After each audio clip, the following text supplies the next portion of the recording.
சரி, யாரெல்லாம் துறவம் மேற்கொள்ளலாம் அப்படின்னா, கடமையை முழுமையாக செய்து முடித்திருக்க வேண்டும்.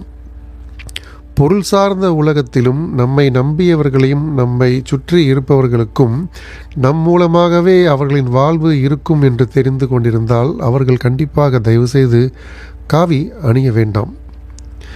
காரணம் ஏற்கனவே கூறியது போல் துறவத்தின் அடையாளம்தான் துறவரம் அப்படிம்பாங்க. துறவரத்தின் அடையாளமே காவி. இரண்டாவது, சமூக பொறுப்பு அப்படிங்கிறதுக்கு இவர்களிடமிருந்து அதிகமாக தேடல்கள் இருக்கும். அதையும் தாண்டி சமூக பொறுப்பிற்கு உண்டான பிரார்த்தனைகள் இவர்களிடம் மிக அதிகமாக இருக்கும். பொதுவாகவே காவி உடை அணிந்தவர்கள் சதா கடவுளின் எண்ணத்திலேயே இருப்பார்கள். அது உண்மையான காவி உடையை அணியக்கூடிய அந்த தகுதி உடையவர்களுக்கு இருக்க இடம் இருக்காது. அடுத்த வேளை உணவிற்கு கையில் அவர்களிடம் பணமோ உணவோ இருக்காது. அதனால்